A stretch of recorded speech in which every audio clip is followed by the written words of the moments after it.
Well, after a season of many different stories, everything starts to come together and sets up what is sure to be an explosive season finale.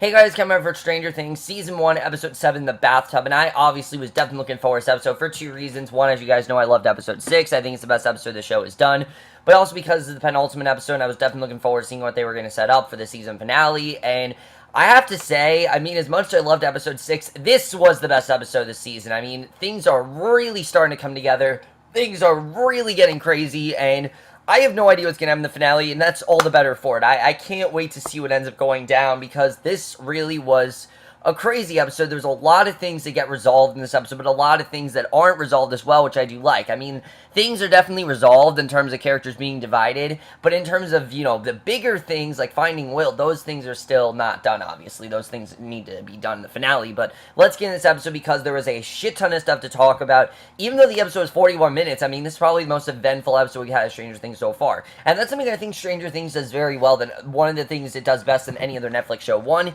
it always goes by so fast because I'm always so into the episode, and two, I think that it really utilizes its time because it never overstays its welcome. It's always how long it needs to be, and it's definitely one of Netflix's more shorter shows. You know, it's never gone longer than like 55 minutes, so I really do applaud it for that. I think it's interesting the way they do that.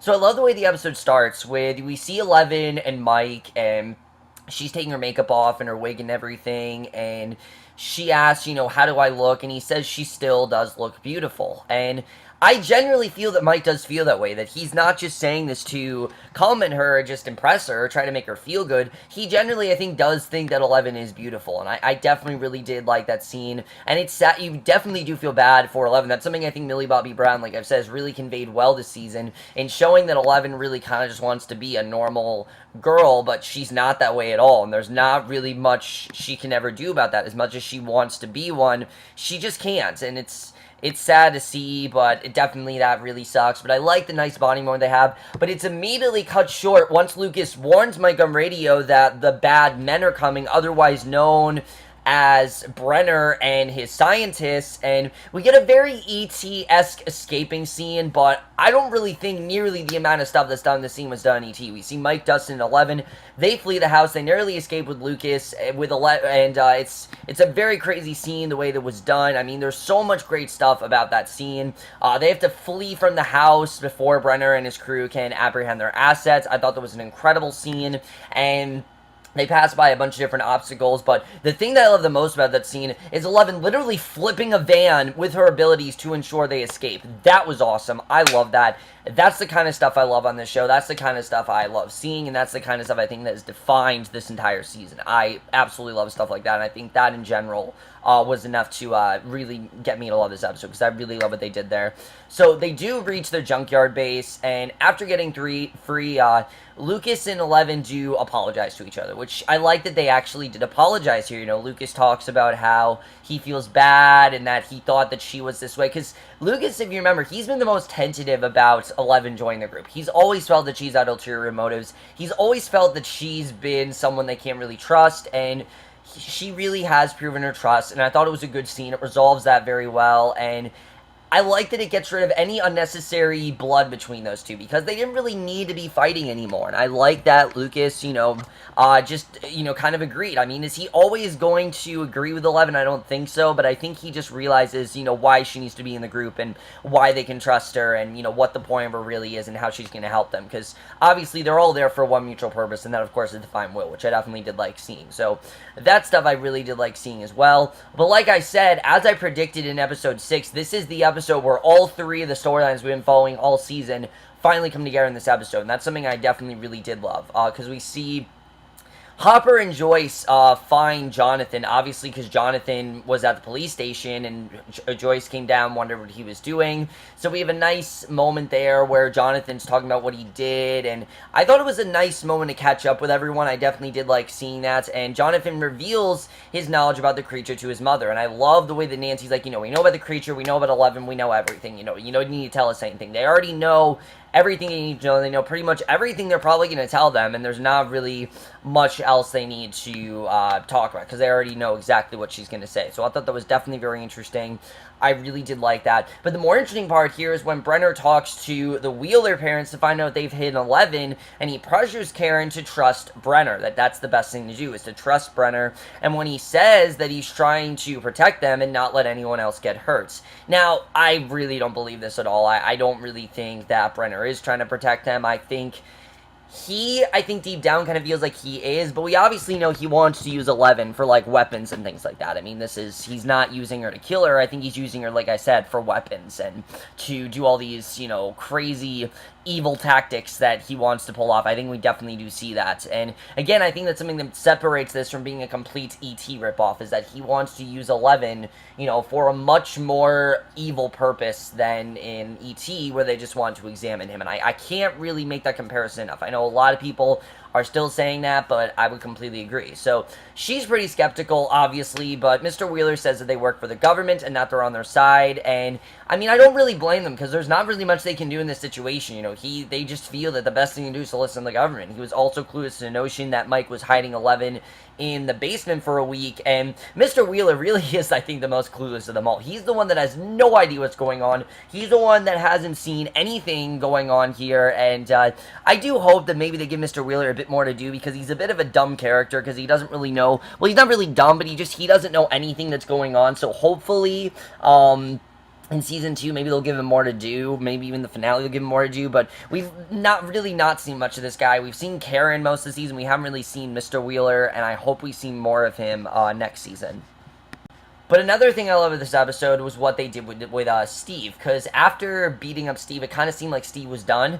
I don't think so, because we get one scene in this episode that I absolutely love, where Steve literally tells all of his friends. He tells his friends, he asks them why they did what they did to Nancy, and why they made it escalate that far, and we realized that Steve did not really want to take things that far. He didn't want to make that poster of Nancy. He didn't want to corner her like that. He probably just wanted to confront her privately and not humiliate her in the way that they did, but they're saying, oh, she was always a slut, we just want to show you who she is, you can't trust her, and he literally just slut-shames the girl, I can't think of her name, but he slut-shames her in front of his friend, and I thought it was just a great scene, because it shows that Steve isn't like them. He doesn't want to be malicious like them. He doesn't want to be a bully. That's the thing, and I really did like that about Steve. I thought it was a very good character development, and I think it really does set up things for the end of the season. Now, do I think we're going to see Steve by the end of this, before, in the last episode?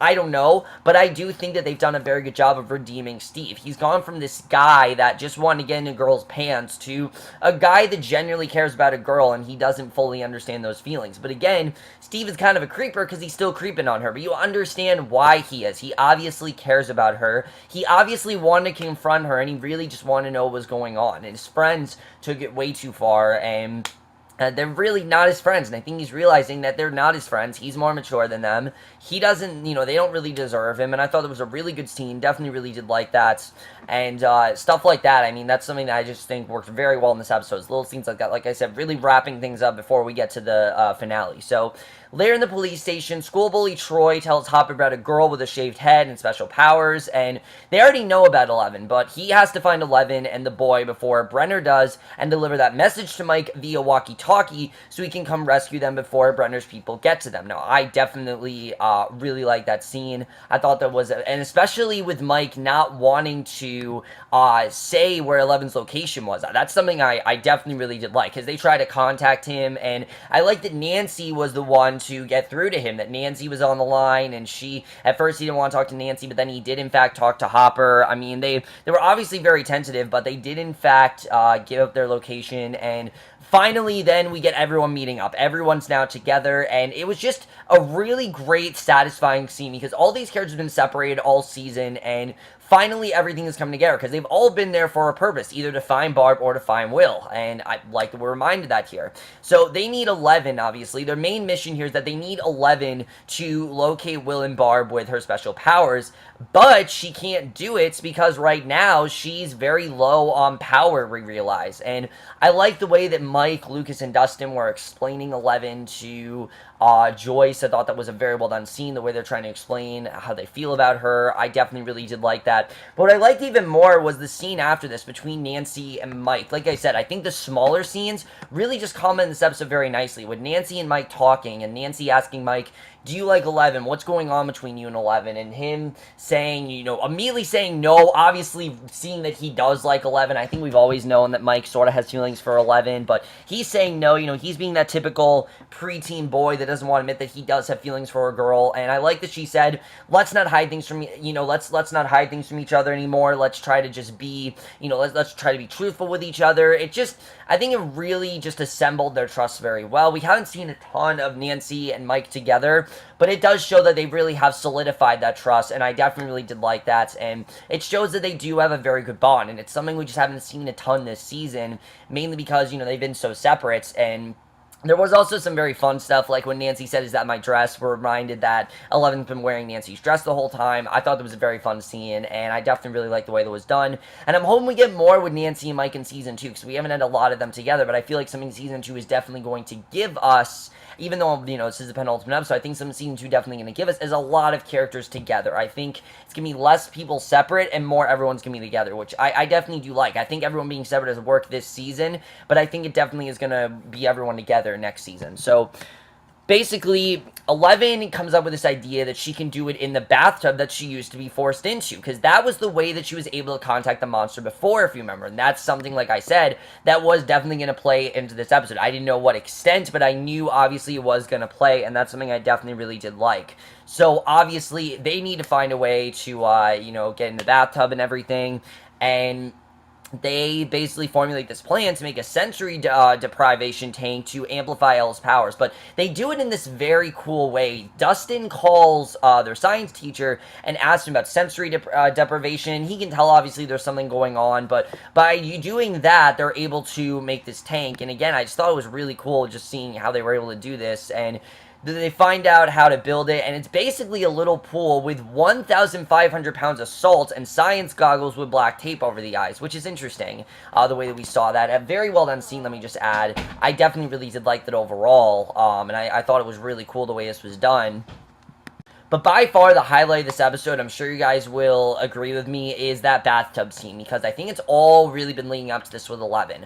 Us seeing the torture that she's gone through, us seeing what Brenner told her to do, and seeing the experience that she has, I think everything really has been leading up to that. Her getting into that bathtub for a greater purpose. Not because Brenner told her to, but because she wanted to. And that's something I loved here. This is one of the first time that she's doing something because she wanted to. Not being forced to by anyone. She's doing this on her own, and I definitely really did like that. She's not refusing or anything. She's not tortured, and it makes sense why we didn't get a flashback of 11 and Brenner here, because we've already seen all we need to that story. Now, for a while, she doesn't really know what to do. She can't see anything, and I like that Joyce is the one to comfort her, be like a motherly figure, and it really does show the way that Joyce, is in contrast to Joyce versus the way that Brenner is. 11's really never had someone like Joyce before, and I really did like that. She tells her how brave she's being, displays some real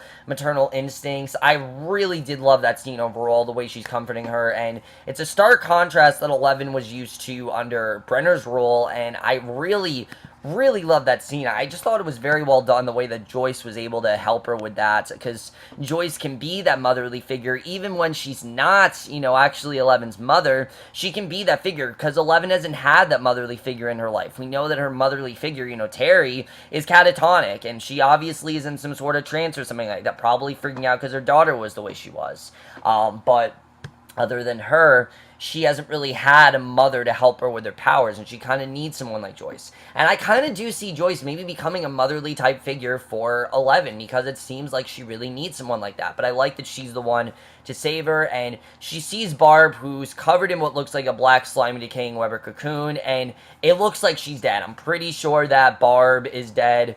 But I think the reason that Barb is dead is because she wasn't as clever as Will was. You know, Will was warned. Will felt something was going on. Barb didn't exactly feel that. Barb was just kind of abruptly taken, we see. And that is a complaint about the season. I don't really think we've touched as much upon Barb as I would have wanted to.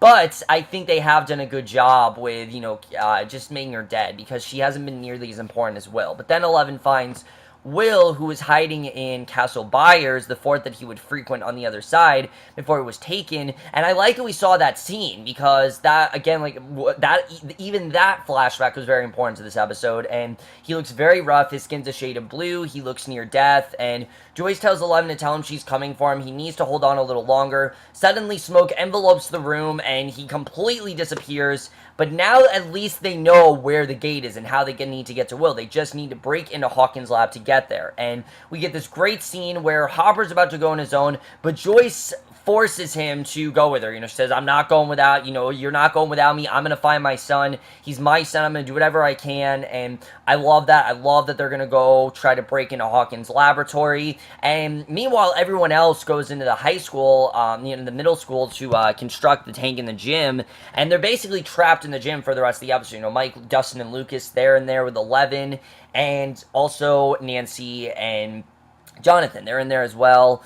And we see that Hopper and Joyce are unfortunately apprehended by security guards. They're this close, but they're apprehended. So they couldn't get there in time. So something is definitely going to happen between Hopper and Brenner, and I'm definitely looking forward to seeing what that confrontation is going to be. But then we get this scene with Nancy and Jonathan where they basically say they're tired of playing around. They're tired of just waiting.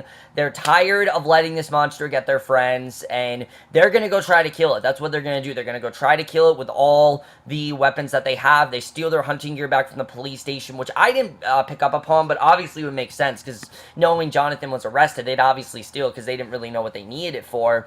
But they do get their hunting gear back, and they're going out to kill the monster. Are they going to be successful? I don't think so. I think one of them is probably going to die, but we'll have to see. I don't see this really working out. I mean, the monster in general, we've already seen the monster is very powerful, and what it can do, either someone's going to get taken or someone's going to get killed. I really don't really see an outcome. Now, maybe I could be wrong, because I've been wrong with a lot of things in this show.